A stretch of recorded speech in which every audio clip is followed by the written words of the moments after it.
Hi, Dr. Yas here. Today I want to talk to women and focus on the issue of lower back pain and sciatica as it associates to pregnancy. It's very funny. I often get asked questions that relate to multitudes of issues, and I recently was asked about lower back pain as it associates to pregnancy. And I provided an answer to this woman, and she said, "Oh my God, would you be willing to do a video about this? Because so many women end up having lower back pain or sciatica and don't know what to do to address the issue."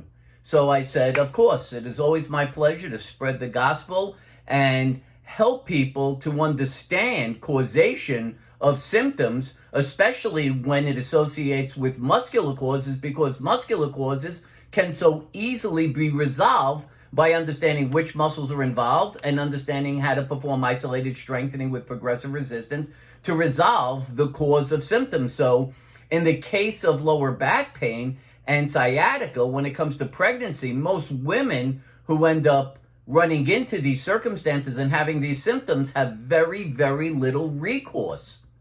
The reason is because when you have lower back pain or sciatica during pregnancy, you're going to seek some sort of instruction from the medical establishment on as to how you should address your lower back pain or sciatica. The people you're going to, when it comes to lower back pain or sciatica, are only educated to perceive the causes being due to structural variations found at the lumbar spine. Typically, the way these structural variations are identified are an X-ray or MRI. But certainly, I would hope no sane person would send a pregnant woman in to get an X-ray due to the radiation issue. And it's almost impossible for the average person, let alone a pregnant woman, to be able to lay still for 45 minutes to get an MRI. So as a result of this situation, there's very, very little that the medical establishment can do in terms of trying to identify the cause of the lower back pain or sciatica. And typically, if surgery was not an option for somebody, the only thing that they could offer are epidural nerve blocks and pain medications. And during the course of pregnancy, nobody is going to provide this. So the woman is told there's really only one alternative, and that is to remain in bed throughout the course of their pregnancy. This is a horrific concept. When a woman is pregnant, it is one of the most joyous times of their lives, and it should be embraced and celebrated. So many things are involved, not just in the actual physical pregnancy, but the preparation for the child. And in terms of the joy of the husband, can also be affected by the fact that the woman is in pain and unable to participate in doing any of this celebratory type of activity, right? It's such an exciting time for husband and wife, and I'm sure for the husband, just as it is for the wife, to see her in pain is a horrible situation. But there's very limited alternative if you seek care through the medical system, simply because they're not capable of identifying all possible causes of pain. It's really unrelated to the pregnancy aspect of it, but certainly during the pregnancy issue, more concern is taken as to what the possible solutions or types of treatments can be. So for the medical system, where it typically, if it's not surgery, is medication or an epidural nerve block, well, those just can't be given. So the poor woman is told, well, you just have to lay in bed. And this is horrible, horrible, horrible circumstance. I've actually treated women who were pregnant and was able to get them through the pregnancy, having fully resolved their symptoms and allowing them to embrace the entire experience of pregnancy. So I think what I'd like to just very briefly do is just try to explain, well, what's the cause of lower back pain or sciatica that is associated with pregnancy? Why do so many women who are pregnant end up having lower back pain or sciatica? And the answer is an eccentric load is developed. It should be fairly obvious that as the woman is pregnant and the fetus is growing, it's growing farther forward, away from the force line of the spine. That is known as an eccentric load. The greater the eccentric load, the more a force has to be absorbed. Well, if the force is in front of the spine, right, and you were to become paralyzed, which way would you fall? Forward. Therefore, something in the back area of the body has to pick up that load.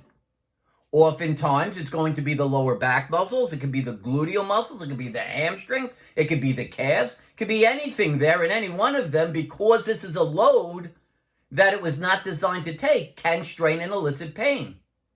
So lower back muscles constrain simply because that eccentric load has gotten so big, and the load is something that the lower back muscles weren't designed to take, so they strain. You also have to understand that the front thigh muscles, because this load is having to work harder. Well, the front thigh muscles, this is what most people don't understand, is that the front thigh muscles are actually attached to the front of the pelvis. So if the front thigh muscles have a tendency to work harder, they have a tendency to shorten more. And since they're attached to the pelvis at the top, they will pull the front of the pelvis down, causing a greater arching of the lower back. Most women would acknowledge that as they're getting pregnant and they continue farther and farther through the pregnancy, they will see an increasing arching in the lower back. That's not confusing. It's not some mirage. It's real. And it's real because one of the reasons is the quads are taking this excess load. They're shortening and pulling the front of the pelvis down, creating the back of the pelvis to rise, causing this arching. The lower back muscles run from the bottom of the rib cage to the top of the pelvis. So as this comes higher and higher in the back of the pelvis, because the front of the pelvis is pulling down, the distance between the bottom of the rib cage and the top of the pelvis shrinks, causing the low back muscles to shorten, losing their ability to create force and support the lower back. So if you were willing to acknowledge that your lower back pain is based on a muscular deficit, the good news is you just have to do a particular couple of exercises to strengthen the appropriate muscles, which will maintain the lengths of all the appropriate muscles, keeping your pelvis level, even though there is this eccentric load. And as a result of that, your low back muscles will be held at their optimal length, and they can support the back and prevent them from straining, eliciting lower back pain. So all you would need to do is stretch your quads, front thigh muscles, and strengthen the gluteus maximus, butt muscle, and hamstring. It's really that simple. One stretch, two strengthening exercises, making sure that you're using progressive resistance in performing the exercises. You want to make sure that you're causing those muscles to adapt to a little bit more resistance each time, or certainly as a progression. And as a result, the hamstring and gluteus maximus muscle can get stronger to create enough force to offset the quad from shortening. It really is that simple. If you just did a quad stretch, strengthen the gluteus maximus and the hamstring, you wouldn't have low back pain, and you'd be able to fully enjoy this wonderful gift of pregnancy. Your functional level will be sustained. That's the magic of understanding this as a muscular cause. Now let's just talk about sciatica briefly. Everyone has been completely confused and manipulated by the medical establishment into believing that sciatica comes from the lumbar spine. There is no greater fallacy. No nerve attaches to the spine, period. Only nerve roots come out. The sciatic nerve begins at the gluteal region, ends at the back of the knee. So if you are to have sciatica, it is to say that you must have irritation of the sciatic nerve within its path. Gluteal region, back of the knee. There's a muscle in the butt called the piriformis muscle. If it strains, it can thicken and impinge on the sciatic nerve, having a muscular cause create a neurological symptom. Sciatica is a neurological symptom, but it is caused by a muscle straining and impinging on the nerve. The reason the piriformis muscle would strain is because a muscle on the side of the pelvis called the gluteus medius muscle strains first. That's responsible for balance and stability. And again, with this load, you're going to be trying to walk and move, and there's this extra load, and pretty much any muscle you have at that point is going to possibly be affected in its ability to adapt. So if that gluteus medius muscle strains, it will then cause the piriformis to try to compensate, which ultimately strains, impinges on the sciatic nerve, you have sciatica. Great news. Great news. It's a muscular cause creating a neurological symptom. All you have to do is strengthen the appropriate muscles, prevent the gluteus medius from straining, prevents the piriformis from compensating and straining, prevents the piriformis from impinging on the sciatic nerve. You do not have sciatica. It's that simple. If you really want to understand how to do these exercises, well, certainly you could contact me directly, and if you wanted to, you could through contacting me by email at drmitch@mitchellyas.com, DRMITCH @MITCHELLYASS.com. You can buy my book. The primary book that I have, which would address these issues specifically, is The Pain Cure RX. That is a book that describes the mechanism by which you can diagnose the cause of symptoms at any particular body part, primarily the neck, mid-back, lower back, gluteal region, shoulder, hip, and knee. And the presentation of how to do the exercises to resolve these muscular causes is presented. So you have the option of trying to work yourself through the book, or you can always contact me. The important thing to understand is that this type of pain does not have to affect your ability to function during a pregnancy. Just a really, really cool story. I once had this lady, and she was pregnant, and it was probably 3-4 months into the pregnancy. She was getting sciatica. So we started addressing it, and she came to my office when I had an office back in New York, a couple of months maybe. It was maybe 2-3 months. So we probably got to like 6 or 7 months. The most amazing thing was that as she went further and further into the pregnancy, as she got stronger, not only did we resolve the sciatic symptom, but her functionality skyrocketed. And the coolest thing I'll never forget was the fact that she could kneel down on the floor at about 6-7 months pregnant without any problem. And what she told me, the greatest joy I got was she told me before she was pregnant, she couldn't do that. That was amazing. We took this woman and brought her into the 6th or 7th month of pregnancy, and she was able to nail down to the ground now at that point, when prior to being pregnant, she couldn't. That is the value of understanding the cause of your symptoms, and when it's muscle, understanding how to perform the appropriate exercises with the appropriate resistance. That is at the core of the YAS method. The YAS method is a diagnostic and treatment model. Not just a treatment model, it is a diagnostic model which bases its understanding on interpreting the body's presentation of symptoms to establish what tissue is in distress.